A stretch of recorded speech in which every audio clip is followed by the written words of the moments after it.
नमस्कार दोस्तों, स्वागत है आप सभी का हमारे यूट्यूब चैनल ऑब्जेक्टिव सेंटर पर। जैसा कि आपको पता होगा कि हमारा यूपी पीसीएल और यूपी आर्मी वाला टीजी2 का कोर्स यहाँ पे कराया जा रहा है। तो आप लोग डेली शाम को 7 बजे लाइव आ जाया करें। और जो लोग अपने दोस्तों के साथ इस वीडियो को शेयर नहीं किए हैं, वो लोग अपने दोस्तों के साथ वीडियो को शेयर ज़रूर कर दें और सबको बता दें कि यहाँ पे लाइव क्लासेज डेली शाम को चलती हैं, तो वो लोग ज्वाइन हो जाएँ और डेली अपना टेस्ट देते रहें और अपना प्रैक्टिस करते रहें। तो फटाफट सभी लोग वीडियो को शेयर कर दीजिए अपने दोस्तों के साथ, और जितना क्वेश्चन आ रहा है आप लोग कमेंट बॉक्स में आंसर देते रहें। तो चलिए हम लोग शुरू करते हैं।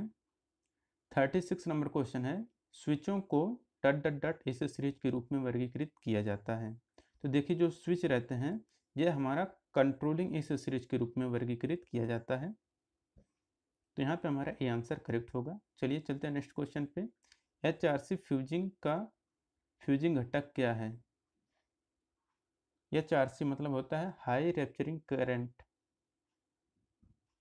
हाई रैप्चरिंग कैपेसिटी फ्यूज का जो फ्यूजिंग घटक होता है यह क्या होता है? देखिए, जो हाई रैप्चरिंग कैपेसिटी फ्यूज रहता है, इसके जो फ्यूजिंग घटक होता है यह हमारा 1.1 होता है। यह 4C मतलब होता है हाई रैप्चरिंग कैपेसिटी फ्यूज, याद रखिएगा। और जो फ्यूजिंग फैक्टर होता है यह अधिकतम फ्यूजिंग धारा बटे रेटेड धारा होता है, फ्यूजिंग फैक्टर इक्वल टू। 38 नंबर क्वेश्चन है कि किसी सर्किट में थर्मोस्टेट स्विच का उपयोग करने का उद्देश्य क्या है? ऑप्शन है वोल्टेज नियंत्रित करना, धारा नियंत्रित करना, वोल्टेज को स्टेप डाउन करना, तापमान नियंत्रित करना। तो किसी सर्किट में थर्मोस्टेट स्विच का जो उपयोग करने का मेन उद्देश्य रहता है, इसका रहता है कि तापमान नियंत्रण में हम लोग थर्मोस्टेट का यूज करते हैं। थर्मोस्टेट स्विच में दो विभिन्न धातुओं की पत्तियों को जोड़कर एक द्विधात्विक पत्ती बनाई जाती है। सामान्य तापमान पर द्विधात्विक पत्ती सीधी रहती है। जब इस पत्ती का तापमान पूर्व निर्धारित तापमान से अधिक हो जाता है तो एक ओर मुड़ जाता है।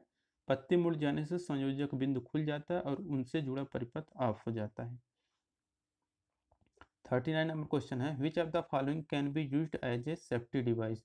सुरक्षा उपकरण के तौर पर इनमें से किसका प्रयोग करते हैं? देखिए, सुरक्षा उपकरण के रूप में हम लोग जो यूज करते हैं वह हमारा फ्यूज भी रहता है, रिले भी रहता है और एमसीबी रहता है, यानी कि मिनिएचर सर्किट ब्रेकर एमसीबी का फुल फॉर्म होता है। तो यहाँ पे हमारा डी आंसर करेक्ट हो जाएगा, all of these. 40 number question है कि फ्यूज का प्राथमिक कार्य क्या है? ऑप्शन है परिपथ खोलना, लाइन को बचाना, उपकरण की रक्षा करना, अतिरिक्त प्रवाह से बचाना। तो देखिए, जो फ्यूज का प्राथमिक कार्य होता है यह रहता है कि अतिरिक्त प्रवाह से बचाने का कार्य होता है फ्यूज का। 41 नंबर क्वेश्चन है कि फ्यूज किस सिद्धांत पर कार्य करता है? तो देखिए, जो फ्यूज रहता है किस सिद्धांत पर कार्य करता है? ऑप्शन है आपके सामने स्थिर वैद्युत प्रभाव, ताप प्रभाव, रासायन प्रभाव, चुंबकीय प्रभाव।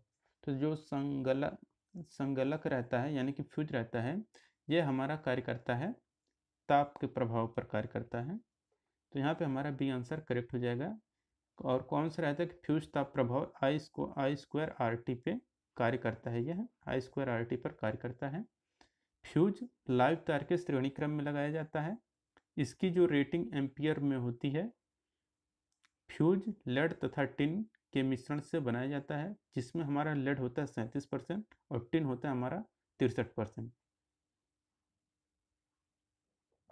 फ्यूज किसके विरुद्ध सुरक्षा प्रदान करता है? ऑप्शन है फ्यूज लिंक, शॉर्ट सर्किट और overload, open circuit distribution board. तो जो हमारा रहता है फ्यूज, यह हमारा शॉर्ट सर्किट और ओवरलोड के विरुद्ध क्या करता है? सुरक्षा प्रदान करता है। और इसे हम लोग क्या करते हैं कि फेज वायर के श्रेणी क्रम में लगाते हैं। इसका जो मेल्टिंग पॉइंट होता है यह निम्न होता है। फ्यूज सामान्यतः लेड और टिन से मिलकर बने मिश्र धातुओं का बनाया जाता है, जिसमें हमारा लेड होता है 37% और टिन होता है हमारा 63%। 43 नंबर क्वेश्चन है, निम्नलिखित में से कौन से अरेस्टर में सींग के आकार की धातु की दो राड होती है जो हवा की छोटी बूंद से अलग हो जाती है?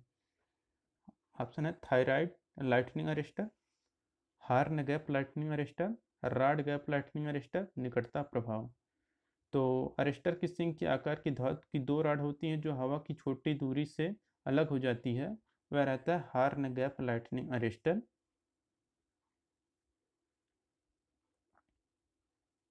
44 नंबर क्वेश्चन है कि पृथ्वी पर आने वाली उच्च वोल्टेज की लहरों को मोड़ने के लिए पृथ्वी और लाइन के बीच जुड़ा हुआ वृद्धि डाइवेंटर यानी कि सर्ज डाइवर्टर किसके रूप में जाना जाता है? ऑप्शन है बिजली रोधक, कोरोना, निकटता प्रभाव, स्क्रीन प्रभाव। ये जो रहता है हमारा, यह बिजली रोधक यानी कि लाइटनिंग अरेस्टर के रूप में जाना जाता है।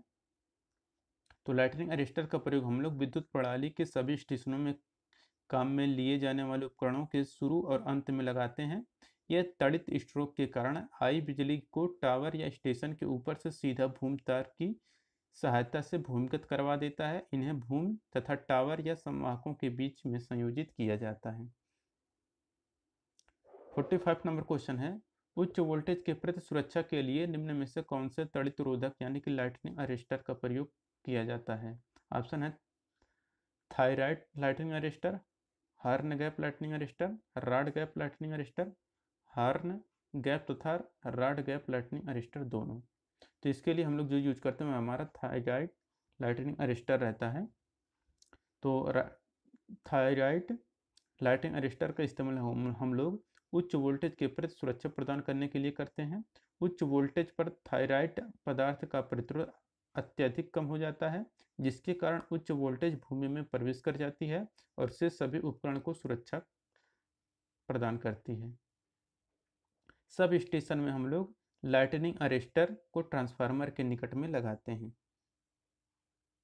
46 नंबर क्वेश्चन है, निम्न में से कौन एक अच्छी रोधक यानी कि इंसुलेटर सामग्री की जरूरत है? ऑप्शन है अच्छी यांत्रिक शक्ति हो, शून्य डाइलेक्ट्रिक ताकत हो, कम विशिष्ट प्रतिरोध हो, तापमान की वृद्धि के साथ रोधक गुण में बदलाव।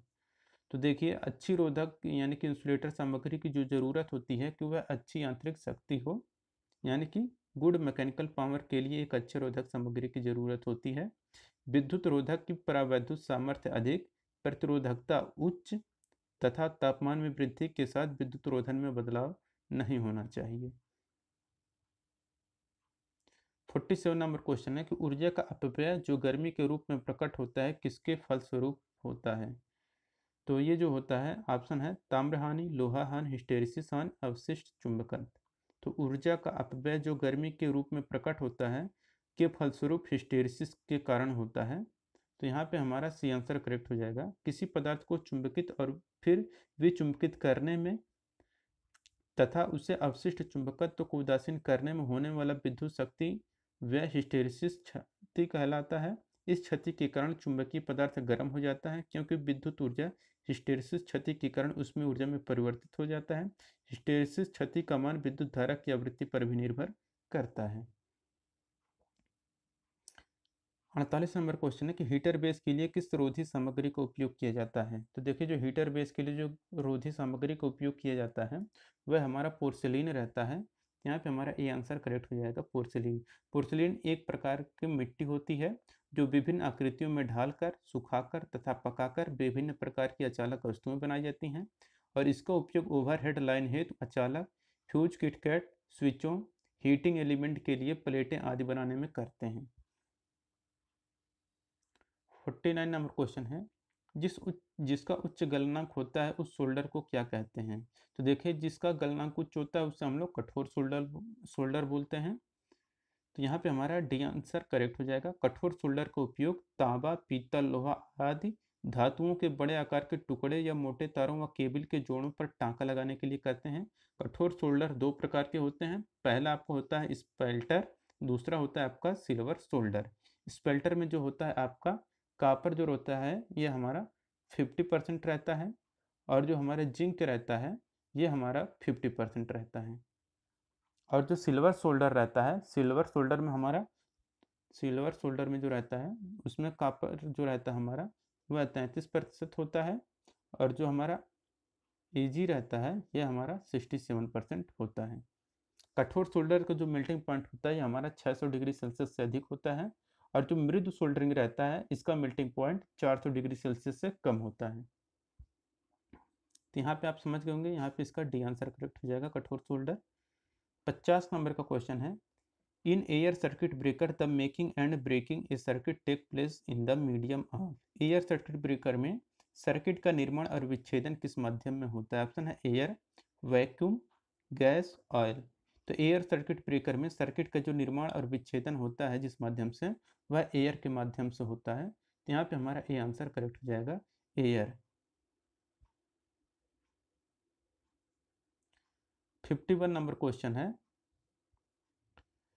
The maximum power that a circuit breaker can safely interrupt under a fault is known as. उस अधिकतम शक्ति को क्या कहा जाता है जो किसी फॉल्ट के अंतर्गत एक सर्किट ब्रेकर सुरक्षित रूप में बाधित कर सकती है? ऑप्शन है actuating capacity, holding capacity, opening capacity, rapturing capacity. तो यह हमारा कहलाता है रैप्चरिंग कैपेसिटी। तो वह उस अधिकतम शक्ति को जो किसी फॉल्ट के अंतर्गत एक सर्किट ब्रेकर सुरक्षित रूप से बाधित कर सकता है, वह हमारा विदारक क्षमता यानी कि रैप्चरिंग कैपेसिटी कहलाता है। परिपथ वियोजक एक प्रकार का स्विच गियर है जो परिपथ को लोकल या रिमोट ऑपरेशन द्वारा मेक और ब्रेक कर सकता है। चलिए अब चलते हैं नेक्स्ट क्वेश्चन पे। जितने लोग लाइव देख रहे हैं सभी लोग वीडियो को शेयर कर दें अपने दोस्तों के साथ, और कमेंट बॉक्स में सभी लोग आंसर करते रहें।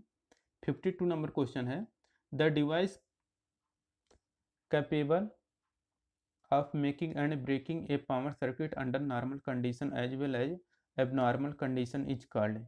सामान्य परिस्थितियों के साथ साथ असामान्य स्थितियों के अधीन एक पावर सर्किट का निर्माण और विच्छेदन में सक्षम डिवाइस को क्या कहा जाता है? Option circuit breaker, transformer, relay, starter.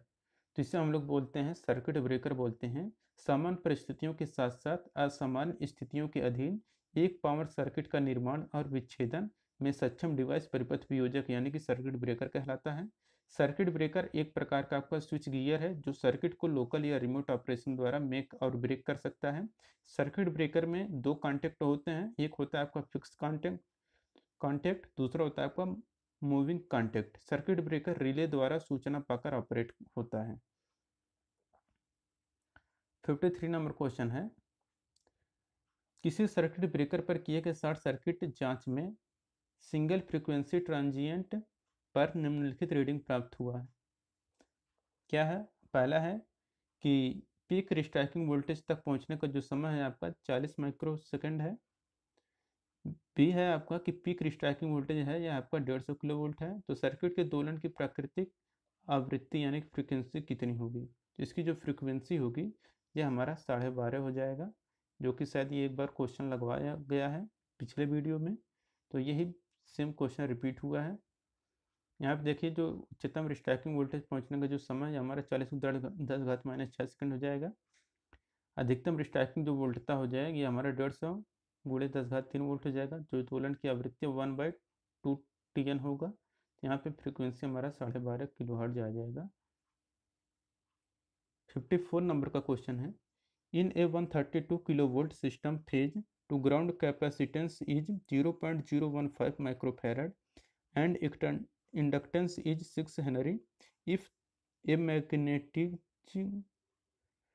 current of 15 ampere is to be interrupted, the voltage that appears across the circuit breaker contact will be। किसी 132 किलोवोल्ट सिस्टम फेज की ग्राउंड कैपेसिटेंस 0.015 माइक्रोफैरड है और inductance 6 Henry है। यदि 15 ampere magnetising current को बाधित किया जाना है तो सर्किट ब्रेकर के संपर्कों पर उत्पन्न वोल्टेज कितना होगा? तो यहाँ पे जो वोल्टेज उत्पन्न है हमारा 300 किलो वोल्ट का होगा। देखिए यहाँ पे इसका सलूशन दिया है कि V आपका दिया है 132 किलो वोल्ट, C का मान दिया है 0.015 माइक्रोफैरड, L का मान दिया है 6 हेनरी, धारा का मान दिया है 15 एम्पियर। तो ऊर्जा संरक्षण के नियम के अनुसार क्या होता है कि ½LI² = ½CV²। इस फार्मूले का यूज करके हम लोग V का मान निकाल सकते हैं।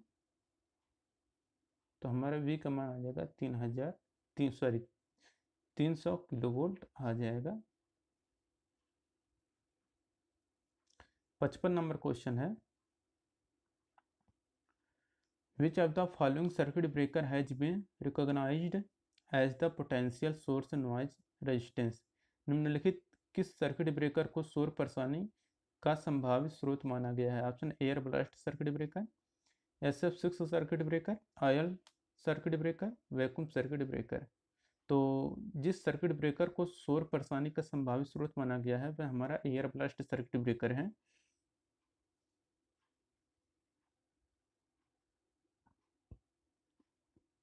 फिफ्टी सिक्स नंबर क्वेश्चन है, in oil circuit breaker insulating oil is transformer oil is used. तो ऑयल सर्किट ब्रेकर में इंसुलेटिंग ऑयल उदाहरण के लिए ट्रांसफार्मर ऑयल किसके लिए प्रयोग किया जाता है? ऑप्शन है टू प्रोवाइड लुब्रिकेशन, HR के quenching medium, to provide insulation, D है to provide cooling of contents.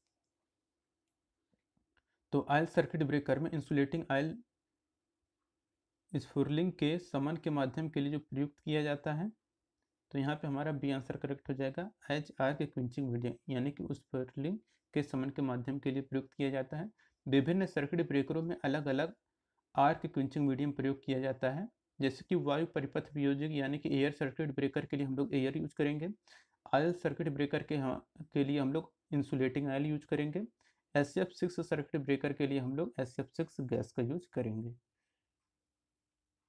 57 number question है, in which type of circuit breaker compressed air is used. किस प्रकार के सर्किट ब्रेकर में हम लोग कंप्रेस्ड एयर का प्रयोग करते हैं? ऑप्शन है oil circuit breaker, vacuum circuit breaker, अर्थ लीकेज सर्किट ब्रेकर, डी है एयर ब्लास्ट सर्किट ब्रेकर। तो जैसा कि आपको नाम से स्पष्ट है कि कंप्रेस्ड एयर जिसमें हम लोग प्रयोग करेंगे वह हमारा एयर ब्लास्ट सर्किट ब्रेकर होगा। यहाँ पे हमारा डी आंसर करेक्ट हो जाएगा। एयर ब्लास्ट सर्किट ब्रेकर में कंप्रेस्ड एयर प्रयोग की जाती है। एयर ब्लास्ट सर्किट ब्रेकर में इंटरप्टिंग माध्यम के रूप में हम लोग एयर का प्रयोग करते हैं। इस एयर को संपीड़ित करके आर्क को बुझाया जाता है। 58 नंबर क्वेश्चन है, according to national electrical code NEC overload relay setting for motor load should be. National electrical code NEC के अनुसार मोटर लोड के लिए ओवरलोड रिले सेटिंग कितना होना चाहिए? तो ये हमारा होना चाहिए 125% फुल लोड करंट। यहाँ पे हमारा बी आंसर करेक्ट हो जाएगा।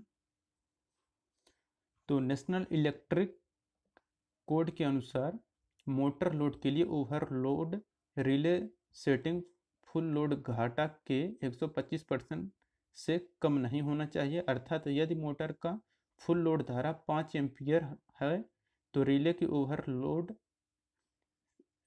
रेटिंग 6.25 एम्पियर से कम नहीं होना चाहिए।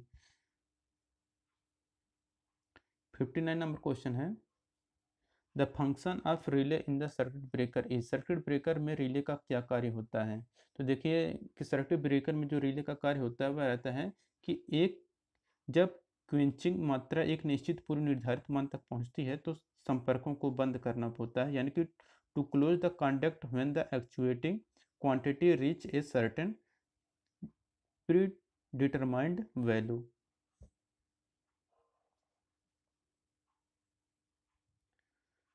60 नंबर क्वेश्चन है, the maximum current that a circuit breaker can withstand before separating its contact is called. Circuit breaker में उस करंट को क्या कहा जाता है जो संपर्क के अलग होने से पहले मौजूद रहता है? ऑप्शन है striking current, recovery current, breaking current, arc current. तो परिपथ वियोजक में तात्क्षणिक धारा का वह मान जिस पर परिपथ वियोजक के संपर्क एक दूसरे से अलग होते हैं उसे हम लोग ब्रेकिंग करंट कहते हैं। तो यहाँ पे हमारा सी आंसर करेक्ट हो जाएगा ब्रेकिंग करंट। 61 नंबर क्वेश्चन है, residual current circuit breaker are used for. अवशिष्ट धारा परिपथ विच्छेदक किसके लिए प्रयोग किया जाता है? तो ये हम लोग जो प्रयोग करते हैं automatic disconnection of circuit against shock hazard. अवशिष्ट धारा सर्किट ब्रेकर यानी कि रेजिडुअल करंट सर्किट ब्रेकर हम लोग शॉक के जोखिम के विरुद्ध परिपथ का स्वतः वियोजन के लिए प्रयोग करते हैं। अवशिष्ट धारा युक्त विद्युत सुरक्षा से संबंधित युक्ति है जो परिपथ को उस समय काट देता है जब इसको पता चलता है कि उसमें से होकर जाने वाले सभी चालक तारों की कुल धारा लगभग शून्य नहीं है। 62 नंबर क्वेश्चन है, a perfect diffuser surface is one that. एक आदर्श विसारक यानी कि परफेक्ट डिफ्यूजर सतह कौन सा है?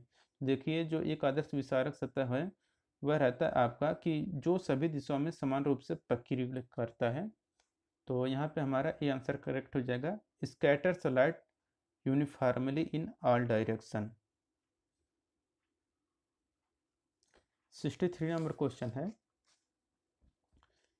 निम्नलिखित में से किस पदार्थ फ्यूज वायर के रूप में उपयोग नहीं किया जाता है? ऑप्शन है कागज, चांदी, एल्युमिनियम, तांबा।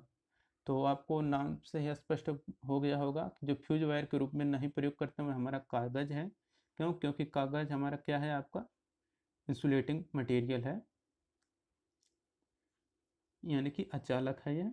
तो फ्यूज वायर के रूप में हम कागज का प्रयोग नहीं करते हैं क्योंकि यह विद्युत का कुचालक होता है।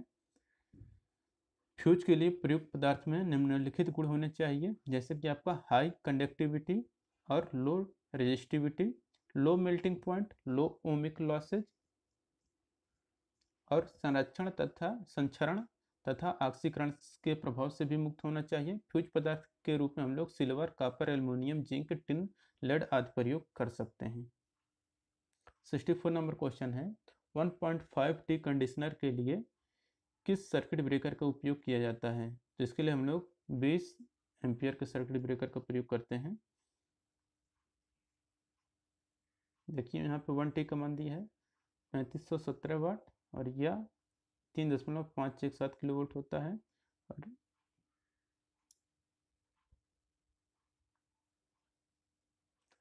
65 नंबर क्वेश्चन है, wire connected to bypass a protective circuit is known as. रक्षित परिपथ को बाईपास करने वाले तार को क्या कहा जाता है? ऑप्शन है एमसीबी, जंपर, कंडक्टर, ईएलसीबी। तो रक्षित परिपथ को बाईपास करने वाली तार को हम लोग कहते हैं जंपर। यहाँ पे हमारा बी आंसर करेक्ट हो जाएगा, जंपर। अच्छा, जंपर के बारे में थोड़ा आपको बता दें कि रक्षित परिपथ को बाईपास करने वाला तार जंपर कहा जाता है।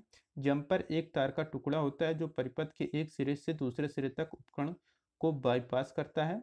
एमसीबी और ईएलसीबी परिपथ को सुरक्षित रखती हैं। 66 नंबर क्वेश्चन है कि सिंगल पोल स्विच की ऊंचाई क्या होनी चाहिए? देखिए, जो सिंगल पोल स्विच की जो ऊंचाई रखनी चाहिए यह 1.5 मीटर रखना चाहिए फर्श से। तो यहाँ पे हमारा डी आंसर करेक्ट हो जाएगा कि सिंगल पोल स्विच की फर्श से ऊंचाई 1.5 मीटर रखनी चाहिए। 67 नंबर क्वेश्चन है कि fusing factor should always be. प्रगलन घटक हमेशा क्या होना चाहिए? Option equal to 0, more than 1, equal to 1, less than 1। तो देखिए, जो फ्यूजिंग फैक्टर होता है हम आपको बताए थे कि एक से हमेशा अधिक होता है। फ्यूजिंग फैक्टर इक्वल टू होता है आपका न्यूनतम प्रगलन धारा बटे निर्धारित धारा। और प्रगलन धारा यानी कि फ्यूजिंग करंट है क्या? तो वह न्यूनतम धारा है जिस पर जो फ्यूजिंग एलिमेंट है वह पिघलकर अलग हो जाता है। और फ्यूज अवयव की प्रगलन धारा को न्यूनतम प्रगलन धारा यानी कि मिनिमम फ्यूजिंग करंट भी कहते हैं। निर्धारित धारा की अपेक्षा फ्यूज की प्रगलन धारा का मान 1.5 गुना अधिक होता है। 68 नंबर क्वेश्चन है, यल सीरीज एमसीबी का प्रयोग निम्न में से किस प्रभावी रूप से किया जाता है? ऑप्शन है पीरियोडिक और त्वरित परिपथ के रूप में, तापन और त्वरित परिपथ के रूप में, धारिता परिपथ में, पीरियोडिक परिपथ में। तो इसके लिए हम लोग यूज करते हैं तापन और त्वरित परिपथ के रूप में यूज करते हैं। 69 नंबर क्वेश्चन है, यदि प्रचालन धारा 10 एम्पियर और 100 एम्पियर के बीच है तो परिपथ को सुरक्षित ढंग से ब्रेक करने के लिए किस उपकरण का प्रयोग किया जाएगा? ऑप्शन है एमसीबी, एमसीसीबी, एल्युमिनियम के खुले तार, तांबे के खुले तार। तो यहाँ पे हमारा बी आंसर करेक्ट हो जाएगा। ये प्रचालन धारा 10 एम्पियर और 100 एम्पियर के बीच है तो हम लोग परिपथ को सुरक्षित ढंग से ब्रेक करने के लिए एमसीबी का हम लोग नाम पता था कि मिनिएचर सर्किट ब्रेकर था, लेकिन एमसीसीबी का जो फुल फॉर्म होता है यह रहता है मोल्डेड केस सर्किट ब्रेकर होता है। तो यहाँ पे हम लोग मोल्डेड केस सर्किट ब्रेकर का प्रयोग करते हैं। 70 नंबर क्वेश्चन है, किसी फ्यूजिंग का फ्यूजिंग एलिमेंट किससे बना होता है? ऑप्शन है तांबे का, इस्पात का, माइका का, लोहा का। तो जो हमारा फ्यूज का फ्यूजिंग एलिमेंट रहता है यह हमारा तांबा यानी कॉपर का बनाया जाता है। फ्यूज क्या है? एक प्रकार का आपका सुरक्षा उपकरण अवयव है। इसे हम लोग श्रेणी क्रम में लगाते हैं। फ्यूज की जो रेटिंग होती है एम्पियर में होती है। फ्यूज का उच्च चालकता तथा कम गलनांक का गुण होना भी चाहिए। 71 नंबर क्वेश्चन है कि एमपीसीबी का फुल फॉर्म क्या है? देखिए, जो एमपीसीबी रहता है इसका फुल फॉर्म होता है मोटर प्रोटेक्टिव सर्किट ब्रेकर होता है। तो यहाँ पे हमारा सी आंसर करेक्ट हो जाएगा। MPCB का फुल फॉर्म होता है मोटर प्रोटेक्शन सर्किट ब्रेकर होता है। यह एक प्रकार का सुरक्षा उपकरण अवयव है।